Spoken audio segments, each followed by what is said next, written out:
Now at 5, we meet a World War II veteran who reflects on his service this Veterans Day. Veterans across generations share their reflections. I'm Natalie Brand at the World War II Memorial in Washington, D.C. with what they're thinking about this Veterans Day. And President-elect Donald Trump's second administration is taking shape. We see who's in the running for key cabinet positions. The 4 states' most watched news starts now. Students, staff, and community members paid their respects to our nation's veterans today. This is KOAM News at 5. I'm Tanya Bach. Pittsburgh State University held its annual Veterans Day ceremony at the PSU Veterans Memorial. The event featured keynote speaker Major Kelly Wheeler Beecraft, who commissioned from ROTC at Pittsburgh State as a distinguished military graduate in 2012.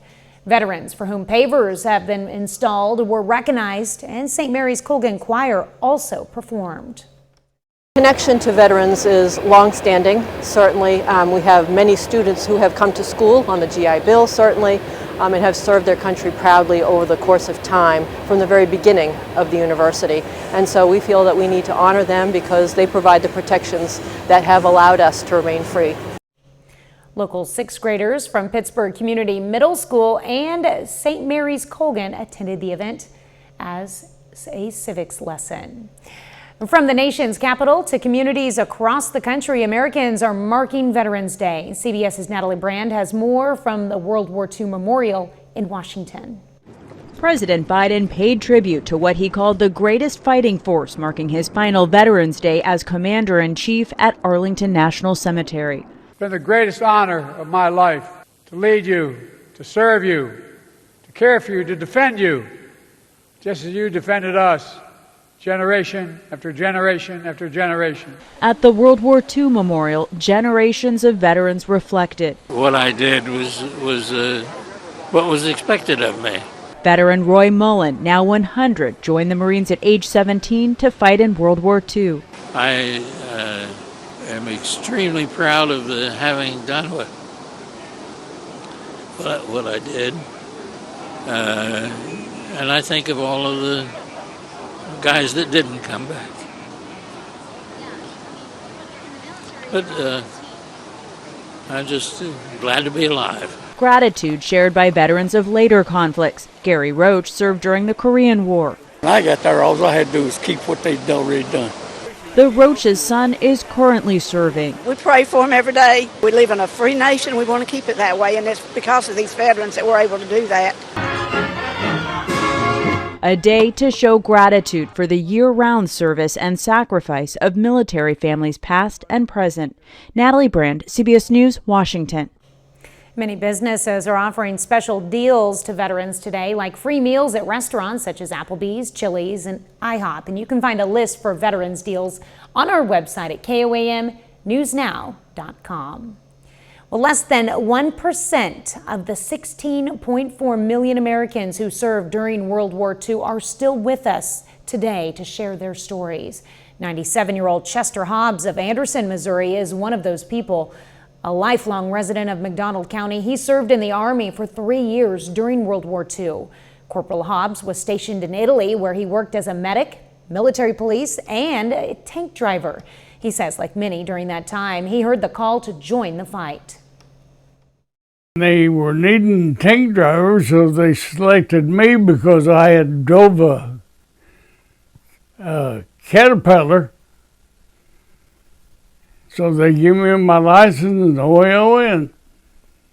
Someone had. And Corporal Hobbs has since received the Army of Occupation Medal. Earlier this year, he was presented with a resolution from the Missouri House of Representatives in honor of his service. You can hear more from Corporal Hobbs tonight on KOAM News at 6. Well, dogs are man's best friend, and for veterans, they can be a life-saving friend. The Department of Veterans Affairs says 7% of veterans will experience PTSD. And for those who served in conflicts this century, that number is 15%.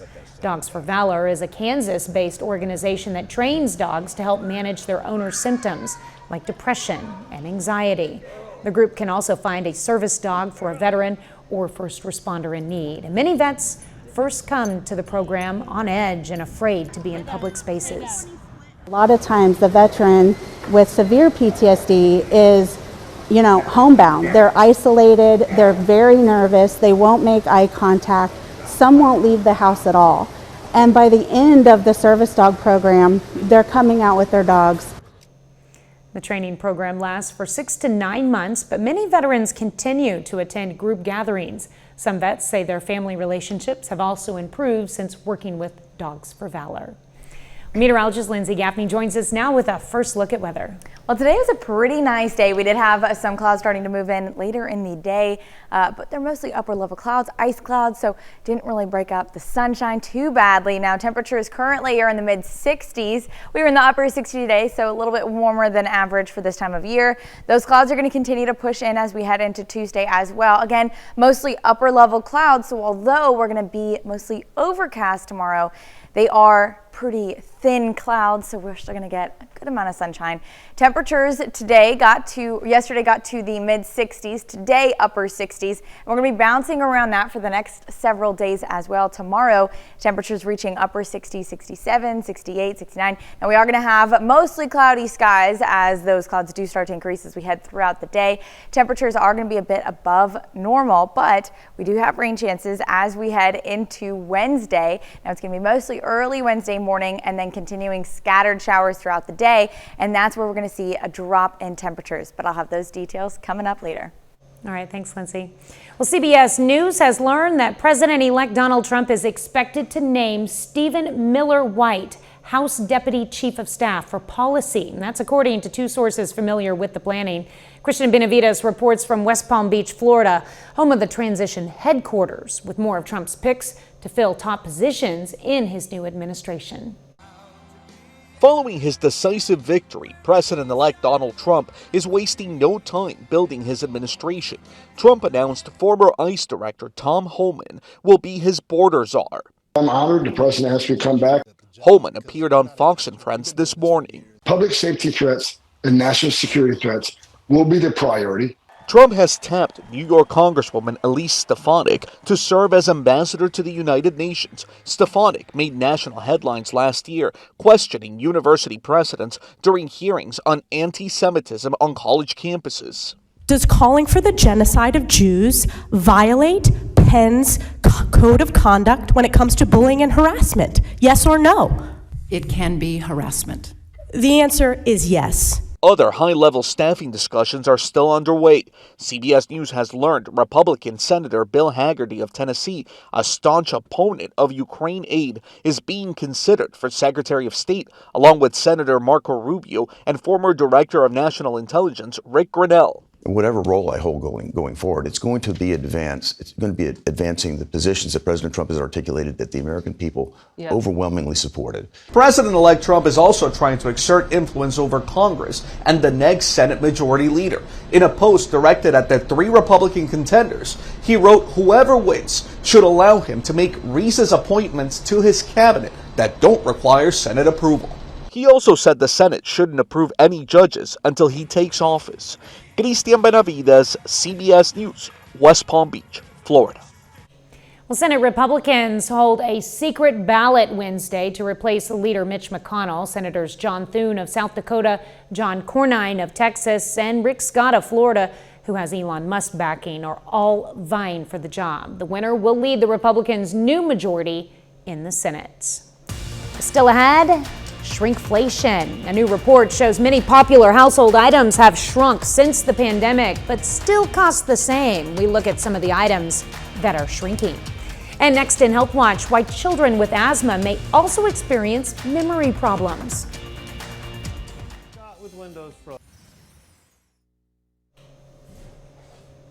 Topping today's Health Watch, some children with asthma may also experience memory problems. A study in JAMA Pediatrics found asthmatic children scored lower on memory tests than children without asthma. The problem was worse. The younger children developed asthma and could even extend to attention problems. The study's authors say more research is needed to understand why. Well, today, of course, is Veterans Day, a time to recognize all those who have served in the U.S. military. But for many service members, this day can bring up a lot of differing emotions, both good and bad. In today's Health Minute, Mandy Gaither explains why and has ways we can all support veterans today and after. It's a day to honor veterans' service, sacrifice, and contributions to this country. But for some, it can be bittersweet. It becomes very, very personal for a lot of people, especially when they've lost friends and loved ones. Dr. Charles Weber is a retired Army Lieutenant Colonel, psychiatrist, and founder of Family Care Center, which provides mental health support to veterans and their families. He says those who have been deployed to combat zones can have an especially hard time being forced to face certain feelings. I think a lot of it is a struggle for each one of the individual veterans that kind of get to marinate in some of their past and some of their past loss. Weber says it's okay to thank a veteran you don't know well, but he says if a loved one has served, to get personal with your gratitude, give them your time, guide them to helpful resources, and help them stay connected to others. If you know of a vet and they're isolating and they're staying away or they're kind of holding up, is to really do more than thank you for your service, is to kind of reach out, checking up on them, inviting them to that barbecue, inviting them to that time to kind of reconnect with that which we've sacrificed for. For Health Minute, I'm Mandy Gaither. Weber says making room for veterans in your life or in your business can also help erase stigma, he says, is around some service members. That's a look at today's health news. A little later, the Joplin Salvation Army prepares to hand out Thanksgiving meals to the community. And we are tracking rain coming around on Wednesday. We'll talk about that right after the break. Enjoy store-wide.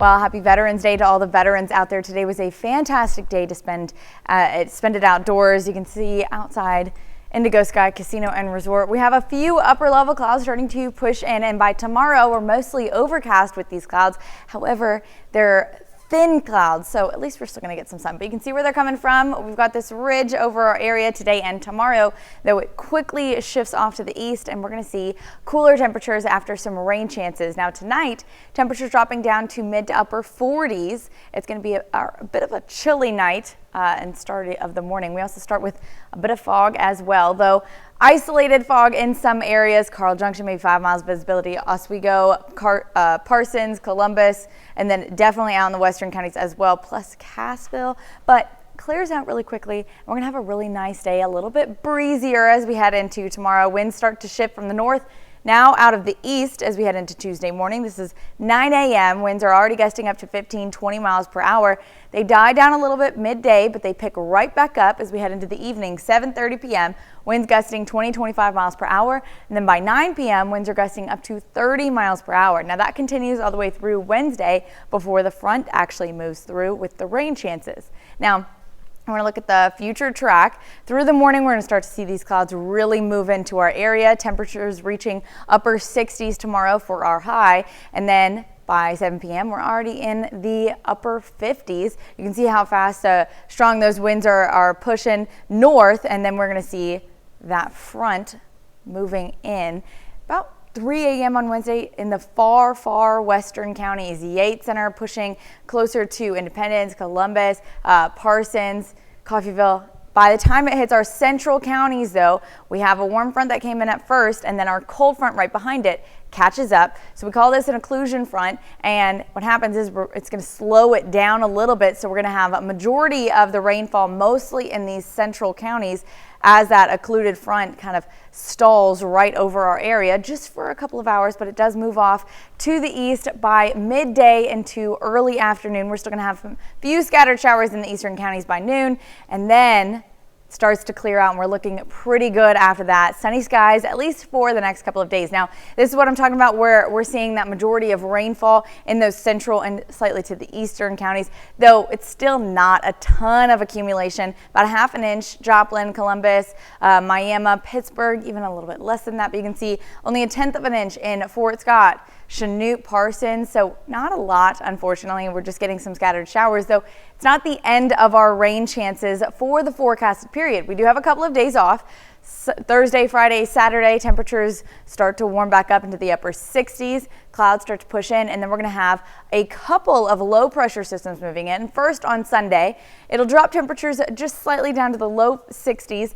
scattered showers Sunday and Monday, and then we have a secondary low pressure system moving in Tuesday night and into Wednesday, and that's going to drop our temperatures even further down into the mid to lower 50s, with our overnight lows possibly dropping down below freezing. Well, it's about time for the temperatures to get that cold, so I guess we're getting there. I think average temperatures this time of year, upper 50s, low 60s. So we're getting closer to that time. I mean, the daytime is great. Like, this is perfect fall weather. And we need a little rain here and there. Definitely. All right, thanks, Lindsay. Well, coming up, notice your grocery bill going up, but the amount in your shopping cart dwindling? While inflation is to blame, so is shrinkflation. We take a look.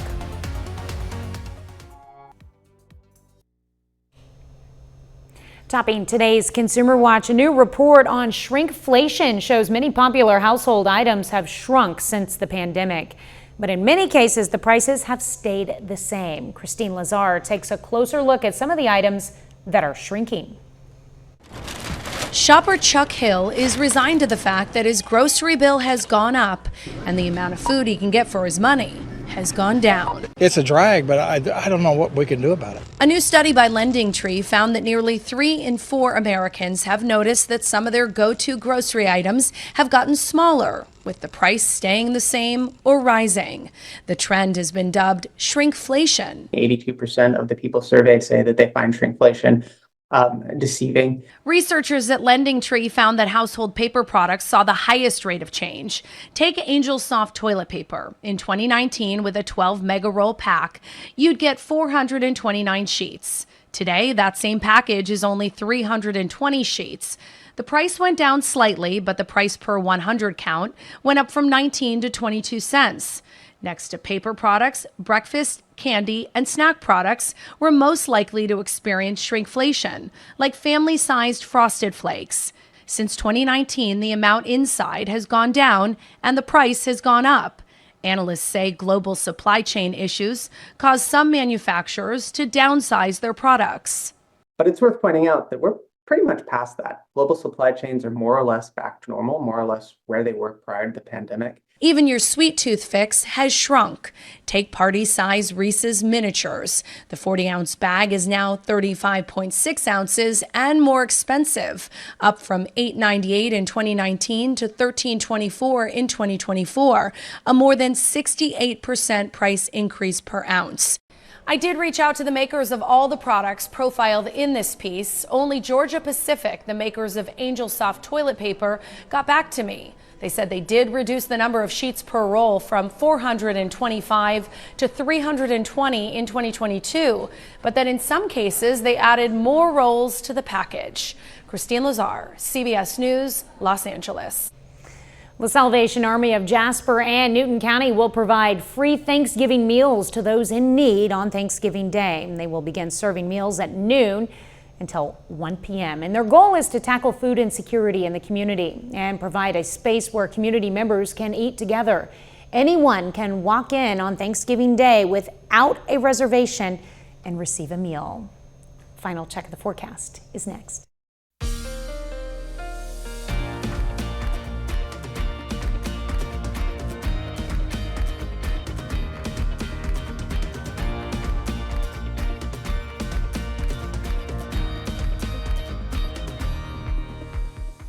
State hero. Up next on the CBS Evening News, see the first ever submarine designed to integrate female sailors and why crew members aboard say the women are a critical force at sea.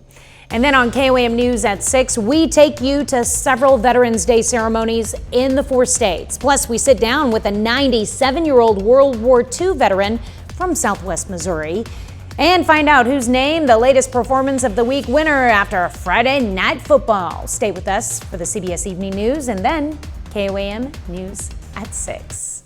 All right, final check of the forecast. Well, for the next couple of days, it's going to be pretty good. Tuesday, sunny, temperatures in the upper 60s.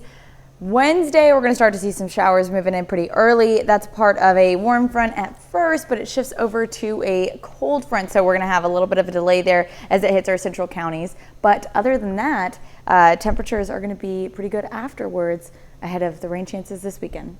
All right, sounds good. Thanks, Lindsay. Thank you for joining us. The CBS Evening News is next. And of course, we'll be right back here for KOAM News at 6. And we'll see you then. Have a great evening and an even better tomorrow.